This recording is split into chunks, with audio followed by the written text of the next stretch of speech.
Alright guys, so here we go. This is part 2 of the Sylvan Arms Gen 4 folding stock or folding brace adapter.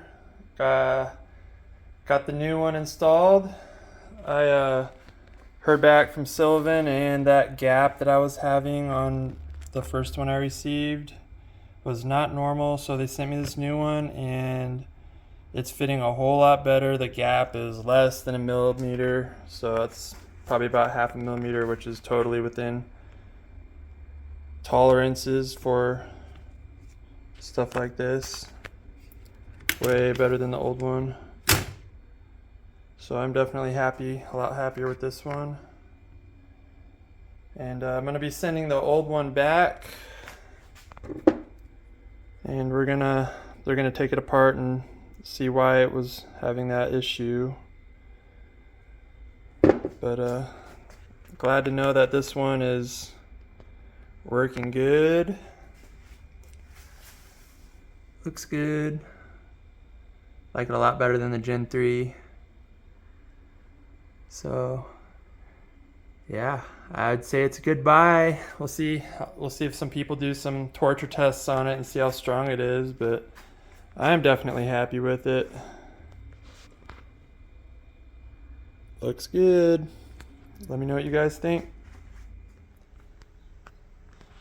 So here's just a few more close-up videos.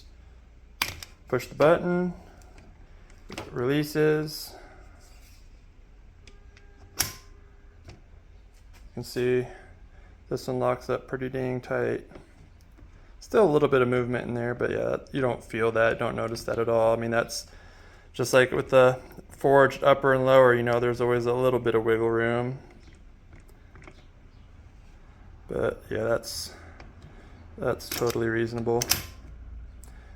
Good with that. Now let's take a look at the first one I got. Okay, so here's the one we took off. We'll press a button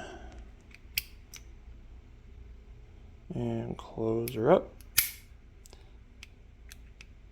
Yeah, there's just a little bit more movement there than there should be. I'm not quite sure if something was milled a little bit too far, like right here, or if the tooth is a little long, or if there's something wrong with the mechanism in there. But this one's going back. I'm happy with the new one. So there she is. Another thing I was going to show is you can see how they changed the detent. Right there, there's actually a long kind of cylinder instead of the 2 ball bearings. And it rides along the whole face right there and then falls into that detent to hold it open.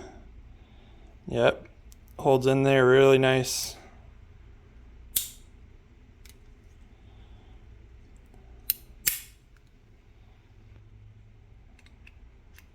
And yeah, you don't need a buffer spring detent anymore because there's this lip along the inside right there that holds your buffer and spring in. If people are wanting to change their buffers out, not a huge deal. You'll just have to unscrew your castle nut and take your buffer off. But if you're moving it around a lot, it's not a huge deal. But most people don't take out their springs and change their buffers very often. So, but yeah, there she is. Here's the new one on the left and the old one on the right. This is kind of weird. The old one on the left says do not fire while open, and the new one on the right says while open, do not fire. I'm not sure why that is, but overall I'm super happy with the new folder, and let me know what you guys think. Alright, thanks for watching.